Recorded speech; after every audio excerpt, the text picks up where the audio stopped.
La problématique des nouvelles technologies dans le système éducatif au Bénin, c'est le menu de votre tout petit débat Convainc-moi de ce vendredi 11 mars 2022 qui réunit justement Ironé Maoling-Pontor, consultant formateur spécialisé des questions d'éducation et de développement, et Ojo Kekeli. Monsieur Ironé Maoling-Pontor, bonjour. Bonjour, monsieur le journaliste. Sojo, bonjour.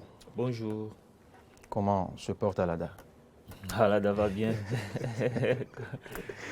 Alors, inutile de démontrer ce beau matin encore combien sont importantes ces nouvelles technologies de l'information pour le citoyen ordinaire et ici et surtout, pour le monde éducatif, le système éducatif en général. Les élèves s'en servent justement pour faire des recherches, pour parfaire leur culture, pour évoluer dans les exercices, bien évidemment. Idem pour le corps enseignant qui renforce davantage la préparation des curricula et autres, au plus haut niveau, les conseillers pédagogiques, inspecteurs dans la conception de des curricula et autres. Eh bien, ils s'en servent. Le monde éducatif béninois a trouvé, je dirais, un tout nouveau joyau depuis quelques années à travers EducMaster. On en parlait, un logiciel formidable qui régit, je dirais, les établissements scolaires sur tout le territoire national, qui permet au ministre, aux responsables, depuis son salon, depuis son bureau, de savoir quel élève a fait tel mouvement de tel établissement à tel établissement, quel élève a changé d'établissement, quel élève s'est ajouté à tel établissement. Jusque-là, c'est encore bien. Mais nous en servons-nous réellement? Se servent-ils réellement, comme je viens de le décliner, ou les nouvelles technologies servent à autre chose? Rassurez-vous, on ne parlera pas des CSTP et autres. Non, on n'a pas de temps pour ça, parce qu'on ira très vite. Est-ce que les nouvelles technologies, au-delà de ces quelques cas que je viens d'évoquer, EducMaster, quelques recherches sporadiques, servent-elles à autre chose dans le système éducatif béninois? La question vous est posée, M. Maoling-Pontor. Merci beaucoup, monsieur le journaliste. Bonjour à tous les téléspectateurs qui nous suivent ce matin. Effectivement, comme le thème même le signale, la problématique des nouvelles technologies dans le système éducatif au Bénin. D'abord, les nouvelles technologies sont de nos jours ce que j'appelle une nécessité. Parce que, comme vous le constatez, il y a ce que j'appelle plutôt le règne du virtuel depuis un certain temps. Et puis, ça va continuer, le monde sera gouverné désormais. Vous voyez, le virtuel s'impose. Donc, dans le système éducatif, alors, nos écoles, nos centres de formation, nos universités doivent avoir ce que j'appelle une inclusion de l'informatique et de l'éthique dans les systèmes de formation. Vous voyez, ça relève une nécessité, comme je viens de le dire. Et les gouvernants ont compris, quand on fait l'état des lieux, vous voyez, actuellement au Bénin, je salue ce dynamisme du gouvernement depuis un certain nombre d'années. Vous avez nommé tout à l'heure, par exemple, une plateforme qu'on appelle la plateforme EducMaster, qui gère tout le système éducatif scolaire, vous voyez, au Bénin, privé comme public. Bon, ça permet, par exemple, d'éviter ce que j'appelle les élèves fantômes. Qui n'ont pas un bon suivi scolaire.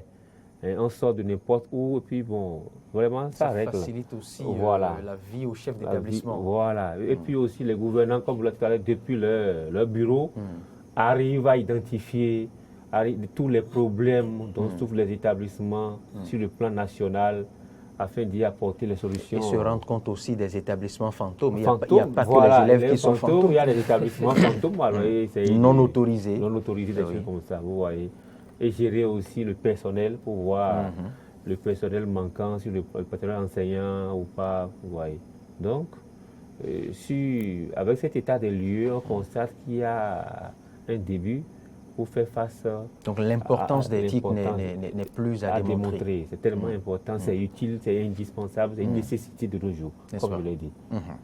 Ojo Kekeli, partagez-vous cette surnécessité que démontre M. Maoli Ponto? Tout à fait. Moi, je dirais même que si les TIC n'existaient pas, on les créerait. Ah oui? Parce qu'aujourd'hui, c'est plus que nécessaire. Et l'on est en train de quitter l'état rudimentaire des choses. Et le monde actuel est dirigé par l'éthique. Et ça facilite les travaux et ça permet d'aller vite. C'est vrai. Ça permet d'aller vite. Cela apporte une sécurité dans le traitement des dossiers, dans l'évolution des choses. Oui. Au Bénin aujourd'hui, nous savons tous, tout ce qui était sur papier, aujourd'hui c'est l'éthique qui gère. Depuis chez vous, vous pouvez avoir votre casier judiciaire, vous pouvez avoir tous les papiers nécessaires. Oui, il y a un processus de dématérialisation avancé. C'est ça, très avancé. Et si nous entrons dans le domaine éducatif, dans nos établissements, en réalité... Mais là, outre Éduc Master, l'avancée n'est pas aussi notable. Hein? Parce que je me demande combien de professeurs ont numérisé tout leur cours sur toute une année, quitte à venir peut-être avec une tablette pour dispenser. Normalement, je n'en connais pas dans les établissements. Normalement, c'est ce qui doit être. C'est ce qui doit être. Il faut finir avec la poussière de la craie et autres là. On doit disposer du matériel pour dispenser les cours. Et là, vous allez voir que le professeur va avancer dans ce qu'il est en train de faire. Et on pourra éviter même les retards ou les cas d'absence de professeurs. Pourquoi pas? Pourront être surmontés par ou suppléés par ces nouvelles technologies si le dispositif y avait dans les établissements. Aujourd'hui, tous les collèges, tous les professeurs normalement doivent disposer du matériel numérique pour dispenser leurs cours. Vous voyez, quand vous allez sur Google par exemple, vous faites votre recherche, il y a des paramètres, il y a des images qui illustrent ce que vous êtes en train de lire. Il y a des images qui illustrent tout ça là. Lorsque vous projetez ces images, plus on regarde, plus ça reste dans la tête. Si les élèves arrivent à suivre ces images-là, projetées, tout ce que vous allez dire, le cours que vous allez faire, ça va rester dans la tête. C'est vrai. Encore qu'il y a de ces cours qui devraient être illustrés, je ne vous arrête pas, que durant des années, nous-mêmes, nous avons suivi sans jamais connaître ce dont il est question. Bleu de bromotibol, acide chlorique, quoi que ce soit. Et ça, on nous compte tout ça, on bûche juste pour aller déverser. Pour déverser, pour avoir la bonne note. Sans savoir ce que c'est. Sans jamais connaître ce que c'est. Parce qu'à l'époque, tous les établissements n'étaient pas dotés de laboratoires et de dispositifs nécessaires pour pouvoir. Donc, il y a beaucoup de choses qu'on a lues et qui nous sont restées, mais qu'on ne distingue pas, qu'on n'a pas appliquées effectivement. Voilà. Un autre exemple, j'en ai eu à faire, moi, au moment où je gardais, j'étais au secondaire, je gardais certaines classes. Il y a là une classe là où on doit parler du génocide rwandais. Alors qu'il y a un film sur le génocide rwandais. Qu'est-ce que j'ai fait? J'ai pris mon ordinateur, j'ai projeté le film. J'ai introduit, j'ai projeté. C'est resté dans leur tête. C'est un peu comme si... L'assimilation est plus facile. C'est plus facile que quand on va leur dire les Tutsis ont fait ci, les Hutus ont fait ça, on a tué ci, on a tué... Ça ne va pas rester. Mais quand eux-mêmes, ils ont suivi le film, mais c'est resté, ils ont eu même à raconter ce qui ne serait pas dit dans le cours si c'était seulement une dictée. Traditionnellement. Voilà. Eux-mêmes, ils ont trouvé des choses à dire. Donc aujourd'hui, si on numérisait tout, si on autorise les professeurs d'aller au cours avec leurs ordinateurs et le cours est déjà préparé. Qui le leur interdit, sinon il faut plutôt dire qu'il y a des insoumis du net. Dans la catégorie des professeurs, il faut dire aussi qu'il y a des conservateurs, des insoumis du net. Vous savez, on parle de problématiques. D'abord, avant d'arriver sur l'application par le monde enseignant, tout ça là, l'école de nos jours doit donner normalement, à mon avis, des compétences nouvelles, indispensables à la vie moderne. Oui. Il disait ça que le numérique ou bien le virtuel s'impose, le virtuel a dit de régner. Lorsque on prend les établissements, voilà qu'il y a un dispositif au niveau macro, au niveau du pouvoir pour gérer, mais les établissements, bien les centres de formation eux-mêmes, s'il faut évaluer combien ont des dispositifs. Centre informatique. Voilà, centre informatique pour gérer, le taux sera faible. On n'en comptera pas une centaine. Voilà. Donc, les élèves ne sont pas formés. D'abord, quand on parle par exemple du problème de l'inadéquation formation-emploi, il y a des gens qui vont jusqu'à faire soutenance, master tout. Mais quand ils trouvent l'emploi, l'entreprise dans laquelle les services les met, ils sont soumis à l'usage, à l'utilisation des outils informatiques de haute définition. Ils n'arrivent même plus. L'école qu'il est sur classe. Voilà. L'école devait leur permettre d'avoir accès, de comprendre comment manipuler ces outils. Vous voyez? Et là, on va dire une bêtise. Par exemple, je prends ceux qui font la gestion, ceux qui font tout ça là. Et la gestion, c'est sur papier. Ouais. Et puis, devant l'outil informatique, devant les matériels là-bas, on commence par tourner. On dit voilà, il a été formé, le diplôme, mais il n'est pas compétent. Mais ce que vous venez de dire ne manque pas de pertinence. Il y a de très, très, très gros cadres qui se retrouvent à suivre l'initiation, les B.A.B.A., comment saisir et autres. Voilà. Ils ont suivi aussi ce collège universitaire. Sans ça. Ouais. Donc, les centres de formation, les écoles, les universités, les écoles, les lycées doivent se doter de ces matériels. Il faut qu'on commence par former déjà. Voilà. Un exemple, au départ, à l'ère plutôt du Covid, où les universités étaient fermées, et puis les professeurs étaient contraints à déposer les cours sur des sites où les étudiants, normalement, depuis leur maison, devaient avoir accès. Mais il y a eu beaucoup de difficultés à beaucoup d'étudiants. Ça, c'est clair. Si vous dites beaucoup d'étudiants. Parce que certains n'avaient jamais foulé le sol d'un cyber. Voilà.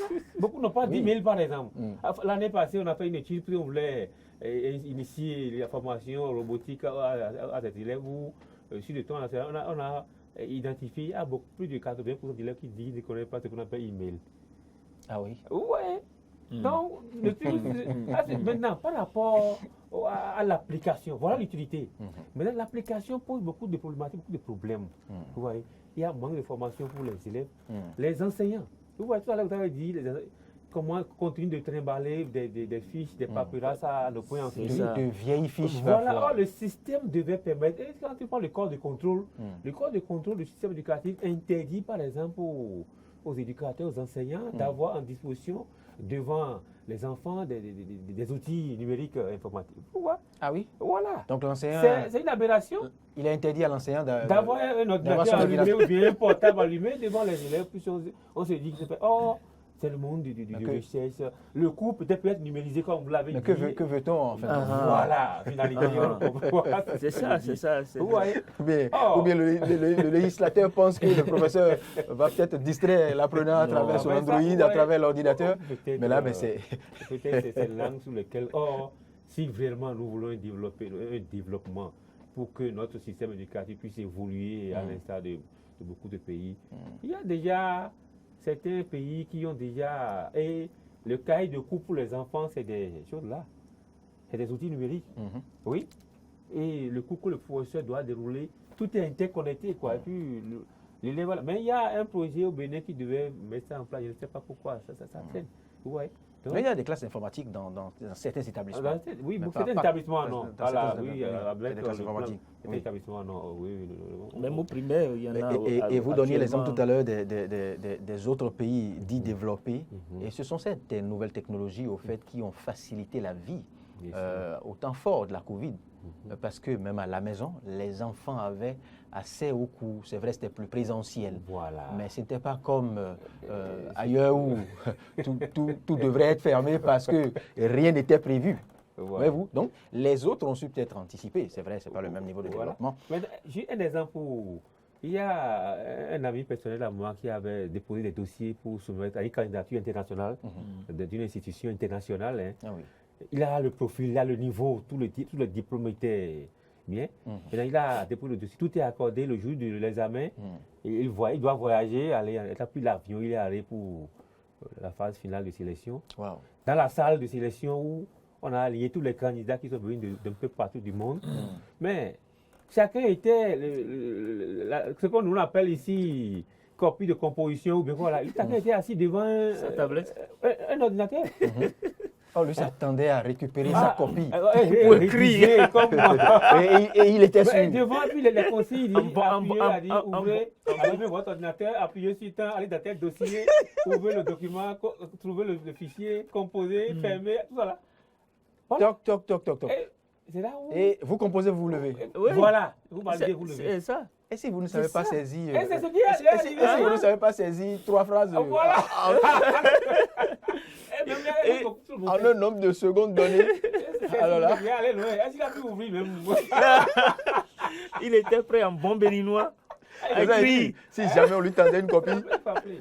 Voilà. Oh, c'est pas bien. Les blocages. Donc, le système, le numérique, les NTIC sont tellement utiles, mais l'application, on constate qu'il y a une compréhension des décideurs, mais on a peur, ou bien on a peur que le corps enseignant ou bien le corps éducatif, y compris les élèves, en fassent autre chose. Ouais, c'est pour ça que ce n'est pas vraiment libéralisé, puis il n'y a pas un accès aussi favorable pour faciliter vraiment l'usage et l'utilisation dans les centres de formation et instituts et universités. Ouais. Je pense qu'on ne peut pas vouloir quelque chose et son contraire. contraire, On a presque fini parce que ce débat, puisque c'est un vendredi, vous le savez, il ne nous reste pas encore 10 minutes à passer.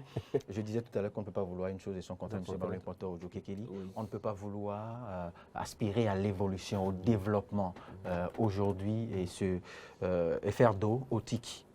Alors, donc c'est là où tout à l'heure, je ne comprenais pas cette décision des inspecteurs, encore que nous savons combien, quelle est la puissance de ceux-là que nous appelons inspecteurs, les conseillers pédagogiques, que l'on se situe au primaire ou au collège, dans les établissements.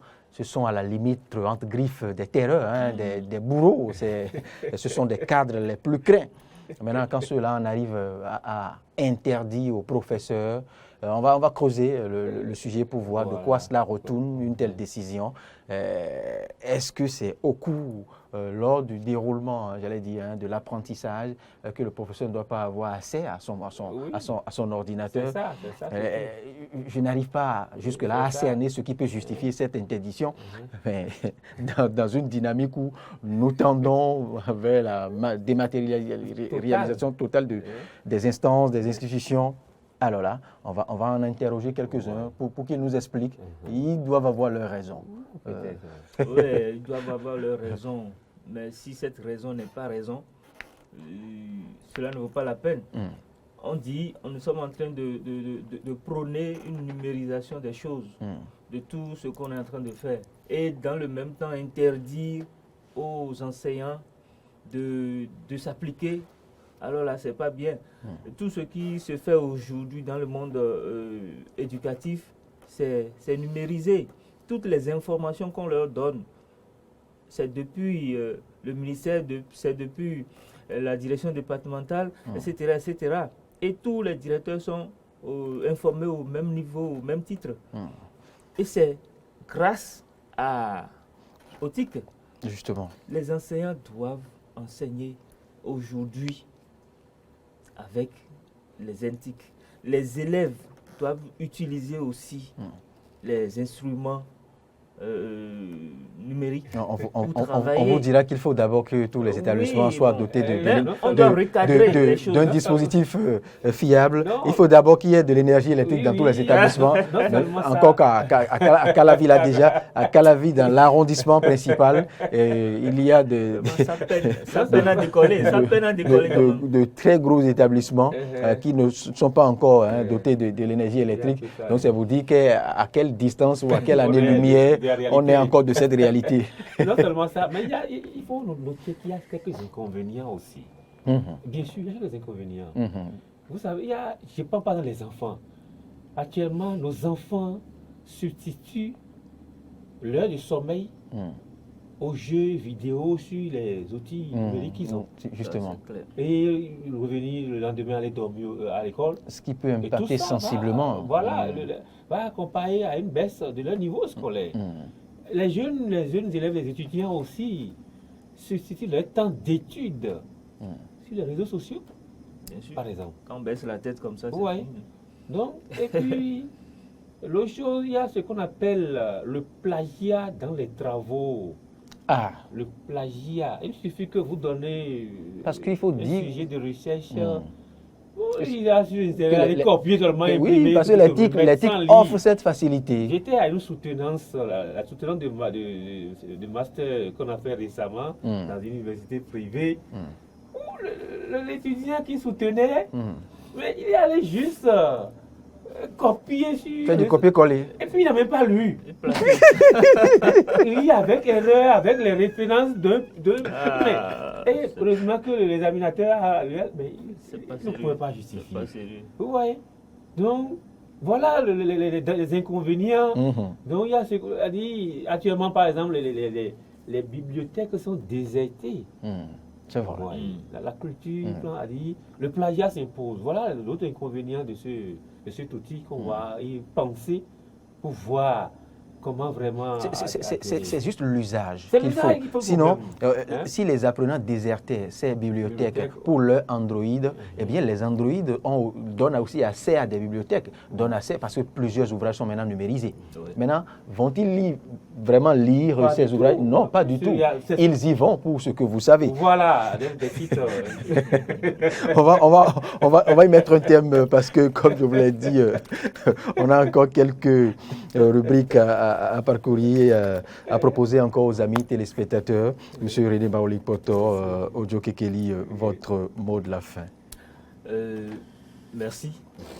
C'est un débat qui doit revenir, qui ne doit pas finir maintenant, parce que nous sommes en train de vouloir avancer dans un monde moderne avec les antiques et dans le même temps on doit recadrer l'usage de ces TIC. Parce que quand on ne recadre pas, on ira peut-être à la déviance. C'est ça qui n'est surtout pas bien. C'est pour dire que cette volonté de digitalisation que porte le gouvernement, que nous venons encore une fois de préciser ici, comporte quelques gènes de conséquences qu'il faille prendre en considération. C'est ça. Il faut que le mobile puisse être rendu plus éducatif, l'Internet plus éducatif. Et les parents, ne font pas d'éducation, il y a aussi la famille. Il faut que la famille instaure un système de contrôle et un suivi rigoureux au niveau des apprenants pour que l'utilité qu'impose ce nouveau monde numérique puisse être vraiment appliqué pour le bon développement, une bonne évolution du système éducatif. Une grande présence des parents, justement, parce que l'accès est très facile. Maintenant, l'accès au TIC n'est plus aussi délicat comme par le passé, où il faut forcément parcourir des kilomètres, aller voir le premier voir le premier cyber. Non, dans son Android, on a accès, avec son Android, on a accès à tout. On a accès à tout ce qui est bon et à tout ce qui est mauvais. Sur Internet, tout n'est pas net, comme on le dit. Justement, tout est très loin d'être net. Donc c'est là la délicatesse du sujet. Merci, excellente journée à vous. Merci. Et bon week-end par anticipation. Merci, bon week-end. On se retrouve la semaine prochaine pour un autre sujet éducatif. Inch'Allah. Merci. Plaisir à l'éternel.